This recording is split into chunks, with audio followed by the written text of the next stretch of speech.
teacher, and the families, everybody's watching it.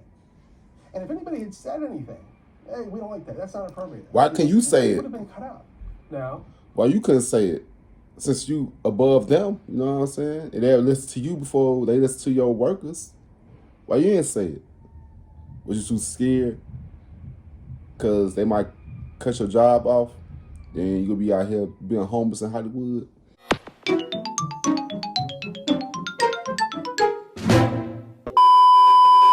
Yo, what's good? What's going on, YouTube? It's your boy Kewonis CB, and now I'm back with another motherfucking reaction video.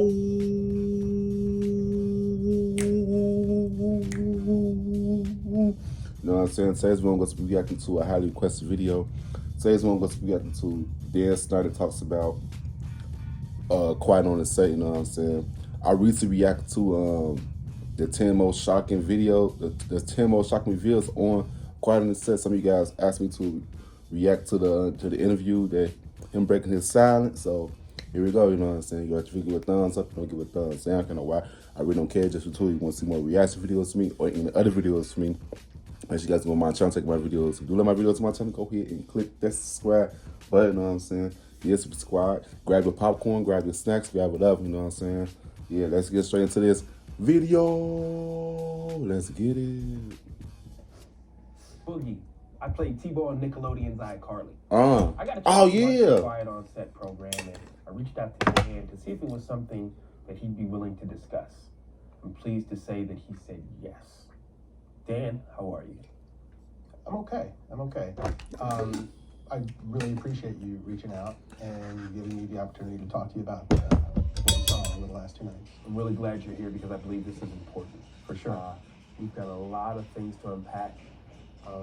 But before I dive into my list of topics that I'd like to discuss, is there anything you'd like to start off with? Absolutely. Watching over the past 2 nights was very difficult.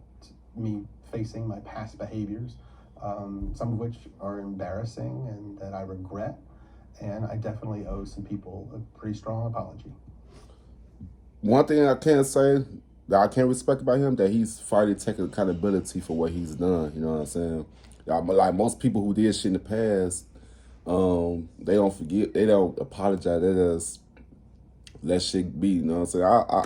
I top him for that. You know what I'm saying? I can't even bash him for taking accountability. You know what I'm saying? Cause I better go in. You know what I'm saying? I better say, oh, you just said because you got caught and they want to apologize. Blah, blah, blah. But I feel like he sincerely meant what he said. You know what I'm saying? Because I can feel the emotion. You know what I'm saying? But yeah, let's watch this video. Let's talk about the massages. Okay. Watching the content yesterday, it was disturbing. It was wrong. It was wrong that I ever put anybody in that position. It was the wrong thing to do. I'd never do it today. I'm embarrassed that I did it then. I apologize to anybody that I ever put in that situation. And even additionally, I apologize to the people who were walking around Video Village or wherever they happened, because there were lots of people there who witnessed it who also may have felt uncomfortable. So I owe them an apology as well. Yeah. Dan, talk to me about the writer's room. From what I saw, not cool. No, and I don't mean to cut you off, but if I can cut right to the chase, let me just say, no writer should ever feel uncomfortable in any writer's room, ever, period, the end, no excuses. Most TV writers, comedy writers have been in writers' rooms, and they are aware that a lot of times there are inappropriate jokes made and inappropriate topics come up. But the fact that I participated in that, especially when I was leaving the room, it embarrasses me. I shouldn't have done it. And I can tell you why it hurts really bad for me. I remember very clearly my early experiences, my first experiences in the entertainment business. I was green, I was scared, I was excited. It meant the work. I can see it because, you know, when you first get in the business, you would do whatever to get in the you would do whatever to get in, to get to the top. You know what I'm saying? You would do whatever. You know what I'm saying?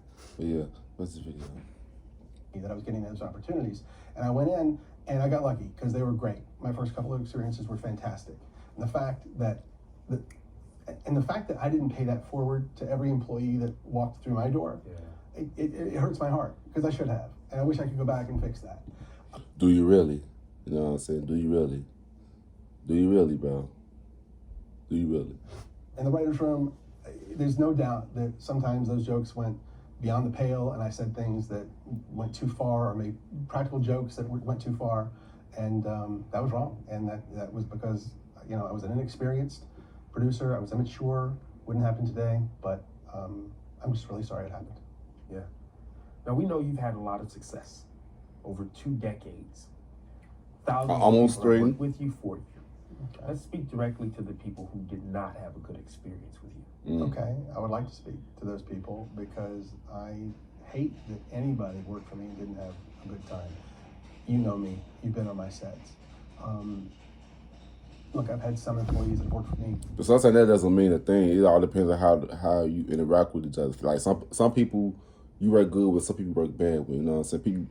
People always have different experience with you. You know what I'm saying? But let me hear him out on this, because I'm about to say something. Years, some more than 20 years, who would work with me again, but not everybody. Right. There's still a significant number that didn't have a great time working for me. So, but what did you do to them? Wasn't nearly high enough in that area. And the way they wouldn't get the best of me is that I would let the pressure of doing 40 or even more episodes per year, I would let that pressure get to me, which a good boss should never, ever do. Was there specific things that you were doing? Sure. I would snap at people sometimes. I would be snarky when I could have given them a nicer answer. But you know, I feel where he's coming from, because if you want, I feel like people that's like that, I feel like they want their show to be the best show, you know what I'm saying, the best longest show ever, you know what I'm saying. But I feel like he wasn't considerate of his actors' feelings and how they feel about things. You know, that's what he fucked up at. But I really feel like he didn't really intentionally want to do that to those people, but he wanted to be the best. You know what I'm saying? Like when somebody fucking up, you want to yell at them, like, "Come on, let's go." Like, if somebody slacking off, you being nice to them, they'll take advantage of that stuff. You know what I'm saying? I feel like where he coming from with that, like I know some people that's very bossy, very snappy when shit not getting done. I understand that, but yeah, most people need to take consider of the people of their workers' feelings. You know what I'm saying? My bad for stuttering, because I got a lot in my head, but it's not coming out right. Let's watch this video. I would not give people the time that they needed. I would be in too big a hurry to get on to the next thing I had to do. Yeah, that's it. Watching that show, it made me, there were so many I times I feel- wanted to pick up the phone and call some of those people and say, I'm so sorry, and let's talk about it. And I wish you had a better time, and I wish I could have shown you a better experience. Now, you've written hundreds of episodes. Thousands of jokes have been told. Yeah. But currently, where we are, Uh-huh. some people think that some of those jokes are inappropriate for children. Uh-huh. What do you think of that? All these jokes that you're speaking of, that the show covered over the past 2 nights, every one of those jokes was written for a kid audience because kids thought they were funny, and only funny. What kids? Cause kids find stuff funny because they don't know shit about it. You know what I'm saying? They naive to what what you joking about. You know what I'm saying? They don't know. They don't know things. They don't know shit. You know what I'm saying? That's his video. Okay. Now we have some adults looking back at them 20 years later through their lens, and they're looking at them and they're saying, "Oh, yeah, that's appropriate for a kid show." Yeah. And I have no problem with that. I feel like people got more sensitive I don't know now. anyone You know what I'm feels. saying? People are sensitive Let's now. cut those jokes out of the show, just like I would have done 20 years ago or 25 years ago. I cut it. I want my shows to be popular. I want everyone to like. The more people who like the shows, the happier I am. Yeah. So if there's anything in a show that needs to Facts. be cut because it's upsetting somebody, let's cut it. So I Facts. think it's big for you to say, with your work, if it's viewed as that today, you don't have a problem. Cut it. Cut it. I mean, that's a solution. The last thing I want to ever do Yeah. is put any content in a show that's going to upset my audience and make them want to turn off the TV. Why would I ever want to do that? That makes sense. Yeah. I want to give you an opportunity to kind of elaborate on something. Okay. The thought process from the series is you had the power to just write a joke, and no matter what, it's going on TV. You just had that type of power. Is that true? The notion that I had the power to just produce whatever I wanted and have it air is completely false. Okay. There were many, many levels of scrutiny. Okay? We had executives in LA. We had executives in New York. So two coasts. Two coasts Okay. of approval. Yes. And by the way, approval at every stage, really.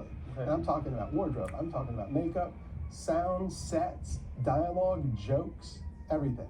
Now, when you say approval, these obviously that's a hierarchy, not your colleagues or Right. people in the room. Okay. No, not my colleagues. No, these are my bosses.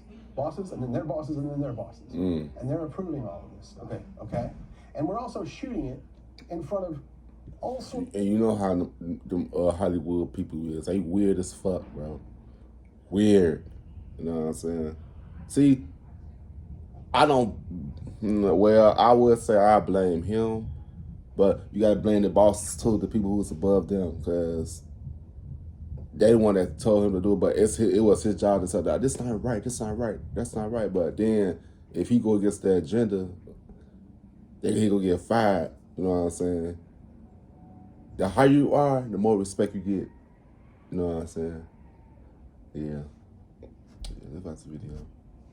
Adults and caregivers and the set teacher and the families, everybody's watching it. And if anybody had said anything, hey, we don't like that, that's not appropriate. Why can't you say it? it? Would have been cut out. Now, Well, you couldn't say it since you above them. You know what I'm saying? And they listen to you before they listen to your workers. Why you didn't say it? Was you too scared? Because they might cut your job off. Then you gonna be out here being homeless in Hollywood and shit. You know what I'm saying? It's just crazy though, man. I feel bad for him and those kids though, bro. For real. That's the video. I'm going to push back a little bit Sure. because the series painted you in this way that you were just the guy that was doing what he wanted. And people were afraid to confront you about things. So say, just humor me, say that was the case. What would have been the ultimate way to... Okay, if nobody on the set, if all of the dozens and dozens of adults that were on the set, if they didn't say anything, if my bosses said, if they insisted, you got to make a change here, you got to cut that, I had to do it. I had no choice. Right. Got it. Now this next one, it kind of hit close to home. Being a new father, I wouldn't be opposed to my child being in the entertainment industry. Doesn't matter what age. Right. Yeah? Seeing some of those on-air dares, seeing it now from where you are now in your life, what do you think of that? I think that some of the on-air dares went too far. That the doll Pushed licking. the envelope too far. Not all of them, not most of them, but some did. Nickelodeon wanted to do their version of Fear Factor. At the time we were shooting all that, so I was tasked with doing these on-air dares and all that cast. So we get with the writers and we come up with all these ideas, and it's hard to do because we don't have the budget of Fear Factor, and we can't put the kids in dangerous situations like the adults are put in. So it was hard to come up with stuff. But we would come up with all these ideas of dares they could do. We would give them to the network, and they would say, tell us the ones that were okay. Right. Those are the ones we shot. Those are the ones that aired. At the time, I had no indication that any kid ever had a problem with them. But when I was watching the show over the past 2 nights, I now know that there were kids who did have problems with the on-air dares. And it breaks my heart. And I'm so sorry. I am so sorry to any kid who ever had to do a dare or anything that they didn't want to do or weren't comfortable doing. We went out of our way to make sure they were safe and that everything was done properly. But if a kid was scared and didn't want to do it, kids shouldn't have had to do it. Yeah. Period, the end. Right. And if I had known... But you know, kids, they be so scared to ask people for stuff, you know what I'm saying? Like, especially the ones that's known for snapping off on people, you know what I'm saying? They'll keep it to themselves, then they'll tell them how they really feel, like, years later, you know what I'm saying? Yeah. That's the video. And I would have changed it on the spot. Now, we also saw the series highlight 2 former writers' viewers, 2 women, who spoke about a wage discrepancy. Now, I know that you don't divvy out salaries. Talk to me about that part. Well, you're correct. I have nothing to do with paying writers. I never have. I've never made a writer's deal. And of all the writers I've been in the writer's room with, I never even knew how much most of them were getting paid. Yeah, but we saw these 2 women who were writers for you sharing one salary. How does that happen? It's very simple. There's a common practice in television when hiring writers. If you have a spot for a new writer, sometimes you'll go to two writers and say, hey, if you two new writers for your first job are willing to share a salary, you can both have the job. They have the opportunity to say, yes, that sounds good, or no, no, thank you. In this case, it was two women writers. I've done another show where that teaming was done with two male writers, and they split a salary. I did another show where it was a male and a female writer, and they split a salary. So And these are all first-time writers. all first-time writers. But sometimes that's why you gotta ask questions when you doing stuff like that. You know what I'm saying? Like, yeah, man. Like a lot of people, they hold off about how they really feel about something. If you got a problem with something, a problem with something, tell your boss like what you don't like and study. Dang, what was I about to say? Study holding off for a long time, then speak how you really feel about something. If you got a problem about the wage, tell your boss. You know what I'm saying?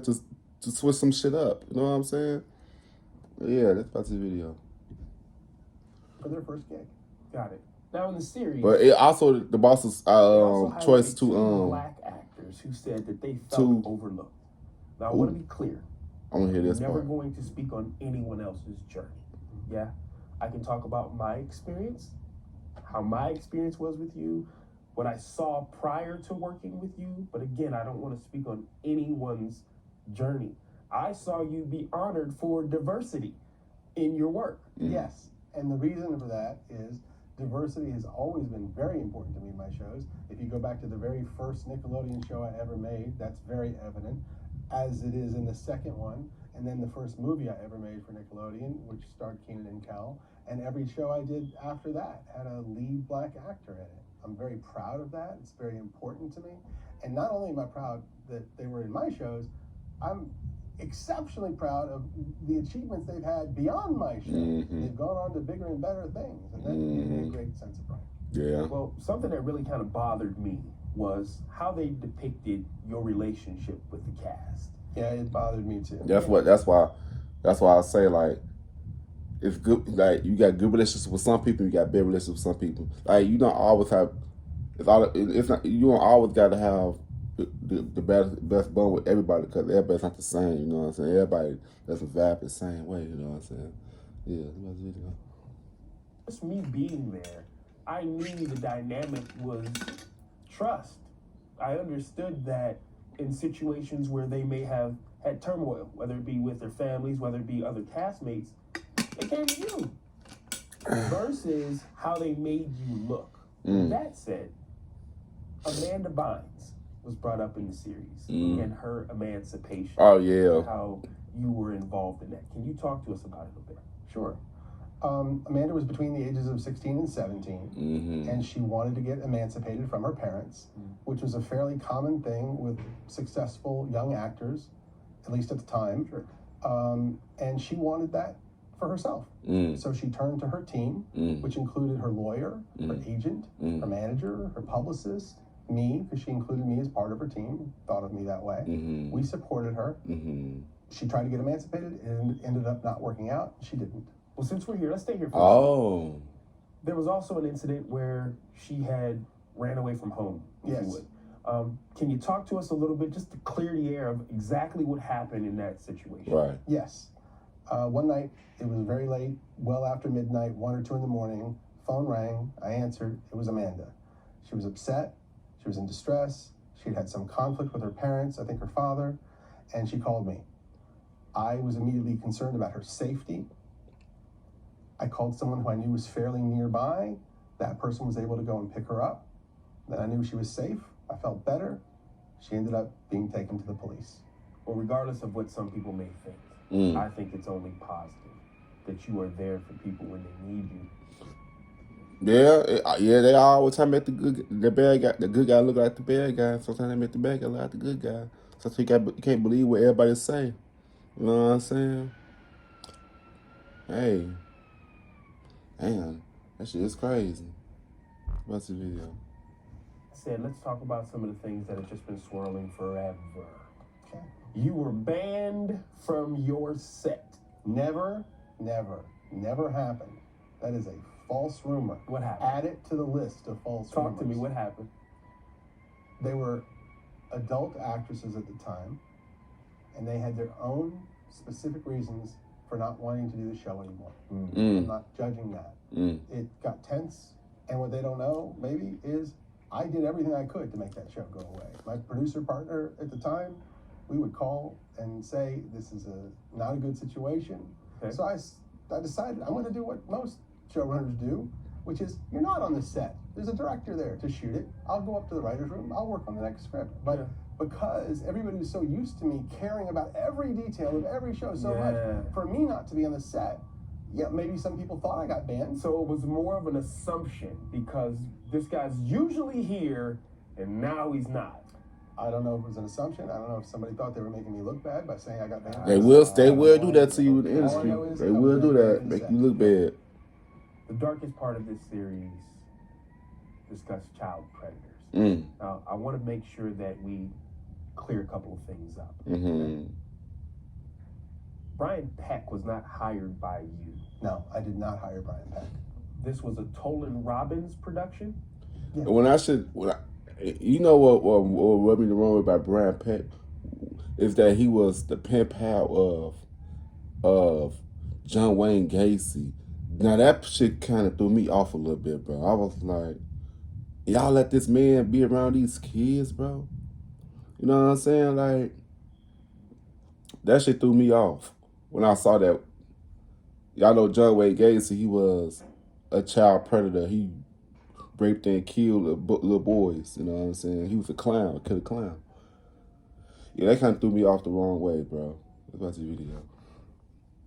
And when Drake and I talked and he told me what had happened, I was more devastated by that than anything that ever happened to me in my career thus far.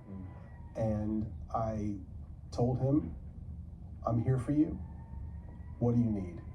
Which Drake mentioned in the show that we watched last night. And next, I heard that he went to court when this guy was being tried, Peck. And when Drake walked in, he saw 50 people sitting on the side of the courtroom supporting Peck. Wow. A lot of them pretty famous. Wow. Of course, Drake was That's Hollywood. They're right together. And even more disappointing, 41 of those people wrote letters for Peck, character letters, praising him for who he was and asking for leniency. And they knew that he was guilty. They knew he had confessed to some degree. And they Where they at now? That's baffling. That if you go against a child who said that he's been touched by a predator, I know that shit probably eats them up in the inside years, decades later, bro. Cause they know that Brian Peck was in the wrong, bro. They know that he was in the fucking wrong, but y'all still went with him. You know what I'm saying? Like, I don't care if we cool or not. If you wrong, you wrong. I don't give a fuck. You gonna take accountability for what the fuck you did, bro. You know what I'm saying? That shit is wrong, bro. I know that shit is eating them up in the inside, bro. I know that shit is. Years later, bro. That's the video. And I don't know if people know this, but Drake's mom, a lovely woman who I stay in contact with this day, she came to me at the time and she said, Dan, I'm not good with words like you are. And would you help me with my speech with the judge? And I said, of course. And I did. And he ended up going to prison and serving his time. I remember that. And it was from like 2003. Yeah, that was probably the darkest. For like 6 years, I think. Part of my career. 2 years. And here's the kicker that I really don't get. After he got out of prison and was, to my knowledge, a registered sex offender, he was hired on a Disney Channel. Yeah, that shit tells you a lot about Hollywood, bro. I remember reacting to this part. He getting hired again. Yeah, I appreciate you sharing that, man. Are you okay? You want to take a minute? Yeah, I'm all right. Let's keep going. Yeah? Yeah. okay. He's like he a good guy. Things. You know what I'm set the record saying? Straight on a lot of things. Mm-hmm. Before I let you get out of here, I appreciate the vulnerability that you use in knowing that there's definitely things that you would have and should have done differently. Mm-hmm. Is there anything that we haven't discussed? Anything that if you could go back and navigate the journey differently, what would that look like?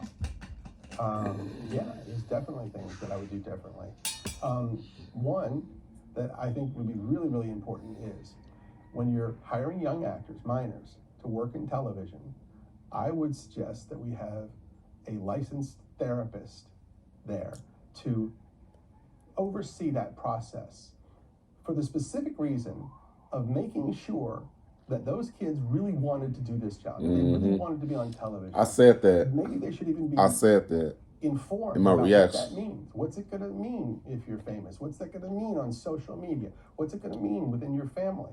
Let them find out. And then that way, if a kid doesn't want to be on a TV show, they can opt out. That psychologist, that therapist could come to us and say, this kid doesn't want to do it, or their parents aren't understanding of what's going to come. And then we could avoid that part. Some parents, they live their dream through their kids, you know what I'm saying? They just throw their kids out to predators and shit, bro.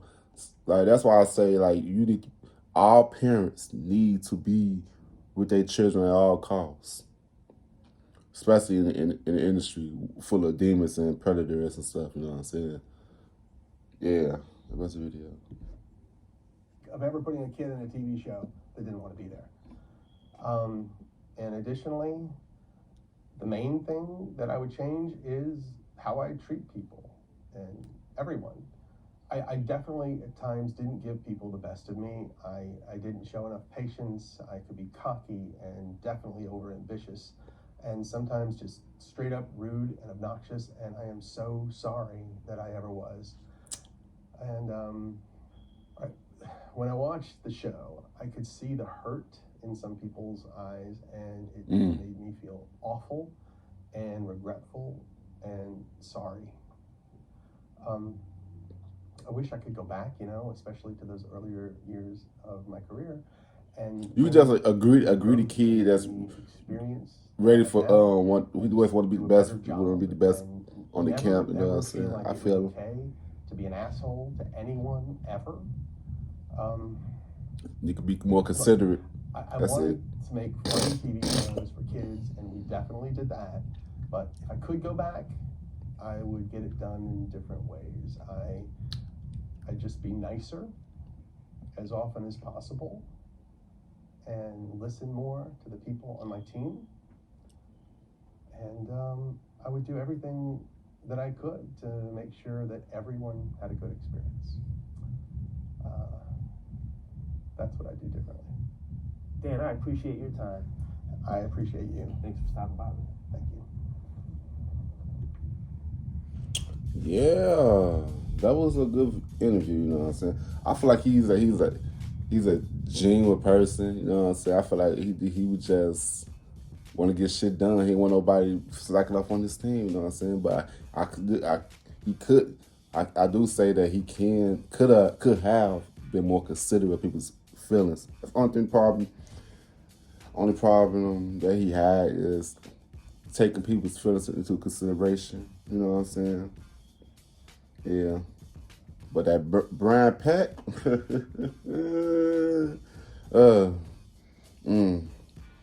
I don't got no words for him. But yeah, you guys, let me know how you guys feel about this interview here with him. You know what I'm saying? But yeah, you have to give a thumbs up, don't give a thumbs. Yeah, I kind of why I went okay just for two. You know what I'm saying? Yeah, Super Squad. I'll see you guys in the next video. I love y'all. Peace out.